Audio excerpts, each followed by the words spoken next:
Bulletin की शुरुआत आज की बड़ी खबर से करते हैं। महाराष्ट्र असेंबली इंतखाबात से कबल अपोजिशन कांग्रेस और एनसीपी को पैर दर पैर झटके लग रहे हैं। इन दोनों जमातों से वफादारी तब्दील करने वालों की लाइन लगी हुई है। इसी सिलसिले को आगे बढ़ाते हुए आज कांग्रेस लीडर कालिदास और एनसीपी लीडर संदीप नायक, शिवेंद्र भोसले और वैभव पिचड़ बीजेपी में शामिल हो गए हैं। महाराष्ट्र के वजीर आला ने चारों का पार्टी में खैर मकदम किया है।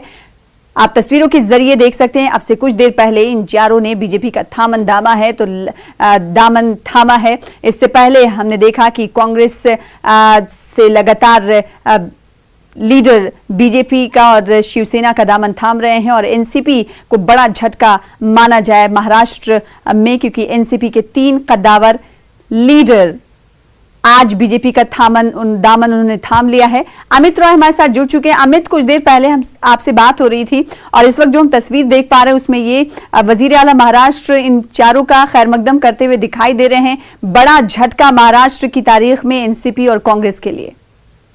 देखिए, निश्चित रूप से जो है एक बड़ा झटका जो है यहाँ पे लगा हुआ है। मैं आपको बताऊं कि जो अकोला से विधायक है वैभव पिचड़, उन्होंने जो है ज्वाइन किया है। कालिदास कोल्हर को जो 7 बार विधायक हो चुका है, कांग्रेस पार्टी से है, उन्होंने ज्वाइन किया है।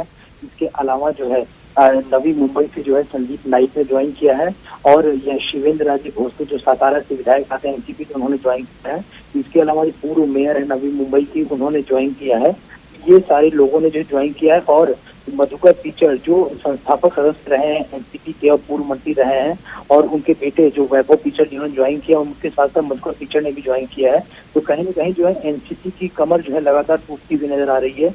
एक के बाद एक नेता जो है एनसीपी और कांग्रेस की जो है वो बीजेपी में शामिल हो रहे हैं। हमने ये देखा था कि लोकसभा चुनाव के पहले राधा कृष्ण के पाटिल के बेटे डॉक्टर सुजय पाटिल ने ज्वाइन किया। उसके बाद राधा कृष्ण के पाटिल खुद ज्वाइन किया। उन्हें बाद में कैबिनेट मिनिस्टर जो है बनाया गया। उसके बाद एक के बाद एक करके जो है एनसीपी कांग्रेस के नेताओं का बीजेपी में और शिवसेना में शामिल होने का जो सिलसिला है वो लगातार जारी है। कुछ दिनों पहले जो है मुंबई एनसीपी के अध्यक्ष सचिन अहिर ने भी जो है एनसीपी ज्वाइन किया था। जैसे जैसे विधानसभा चुनाव जो है नजदीक आ रहा है, वैसे वैसे दूसरी पार्टियों में समावेश होने का सिलसिला जो है लगातार जारी है। जी अमित, हम ये देख रहे हैं कि जो कद्दावर लीडरान हैं उनके बीजेपी के दामन थामने की लगातार जो है लिस्ट बढ़ती हुई जा रही है। ऐसे में बीजेपी कद्दावर लीडरों को अपने खेमे में करने की बात एक मजबूत स्थिति में दिखाई देगी आज आने वाले असेंबली इलेक्शन में। और शिवसेना जिस तरीके से कुर्सी को लेकर, वजीर आला की कुर्सी को लेकर जो दोनों के बीच रस्साकशी चलती रही, ऐसे में वो कहीं ना कहीं शिवसेना अपने दांव से पीछे हटती हुई दिखाई देगी। क्या ऐसा समझा जाए इन तमाम लीडरों के बीजेपी में शामिल होने से?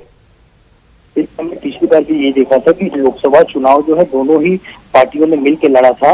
जब 2014 का चुनाव हुआ था उसके बाद विधानसभा चुनाव दोनों ने अलग अलग लड़ा था, लेकिन बाद में दोनों की युति हो गई चुनाव के बाद और दोनों ने मिलकर सरकार बनाई। तो इस बार जो जिस तरह से मुख्यमंत्री पद को लेकर शिवसेना और बीजेपी में लगातार जो रस्साकशी शुरू है, तो दोनों ही पार्टियां अपने आप को मजबूत करने में लगी कि अगर आखिरी पल में अगर युति नहीं हो पाई या युति जो हुई है वो टूट गई तो वो अपने दम पे चुनाव लड़ सकें। क्योंकि हमने देखा था कि रविवार को जो शरद पवार ने जो एक बड़ा आरोप लगाया था कि ईडी और इनकम टैक्स का डर दिखाकर जो है दूसरे नेताओं को, हमारे नेताओं को दूसरी पार्टी में शामिल किया जा रहा है। तो कहीं ना कहीं उस पर सीएम जो कहा था कि हम उन्हीं नेताओं को ले रहे हैं जो लोगों के बीच में जा रहे हैं, जनता के बीच में जा रहे हैं, लेकिन जिस पर भी आपराधिक मुकदमे दर्ज हैं उनको हम शामिल नहीं कर रहे हैं। उन्होंने एक और बयान दिया था सीएम ने कि 50 से ज्यादा विधायक कांग्रेस एनसीपी के संपर्क में है।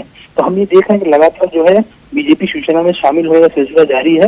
अब बीजेपी और शिवसेना दोनों पार्टियां अपने आप को हर स्तर पर मजबूत करना चाहती है। अगर आखिरी पल में जो है युति कहीं गड़बड़ाई तो दोनों पार्टियां अपने बलबूते पर लड़ सके और एक अच्छा नंबर जो है ला सके। ठीक है अमित, जिस तरीके से बीजेपी ये दावा कर रही है कि कई और विधायक उनके संपर्क में हैं, ऐसे में कौन कौन से ऐसे बड़े नाम हो सकते हैं जिन पर मुहर लग सकती है? क्या ऐसी चेमागोइयां महाराष्ट्र में जारी हैं? देखिए, जैसे अभी जो है नवी मुंबई से जो संदीप नायक, उनके पिता गणेश नायक का बहुत बड़ा होल्ड है। नवी मुंबई महानगर पालिका पे एनसीपी की सत्ता जो है काबिज है।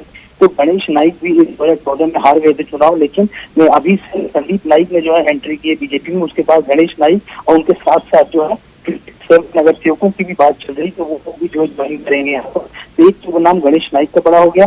दूसरा हमने देखा था कल देर रात जो है, जो हमारे पास सूत्रों के हवाले से खबर आई है, सुनील तटकरे जो सांसद है एनसीपी से, पहले महाराष्ट्र का कर चुके हैं, उन्होंने देर रात जो है चंद्रकांत पाटिल जो महाराष्ट्र प्रदेश अध्यक्ष हैं और कैबिनेट मंत्री हैं बीजेपी से, उनसे मुलाकात की थी। तो ये एक सवाल उठ रहा है कि क्या सुनील तटकरे भी बीजेपी में शामिल होना चाहते हैं? ऐसे कुछ नाम है जो सामने आ रहे हैं जिन पर आने वाले दिनों में मोहर लग सकती है। तो कहीं ना कहीं कांग्रेस और एनसीपी के लिए दिन प्रतिदिन जो है लगातार बड़े झटके सामने आ रहे हैं। बहुत शुक्रिया अमित राय हमारे साथ जुड़ने के लिए और इस हवाले से मजीद बातचीत करने के लिए। तो हमारे साथ हमारे नुमाइंदे अमित राय जुड़े हुए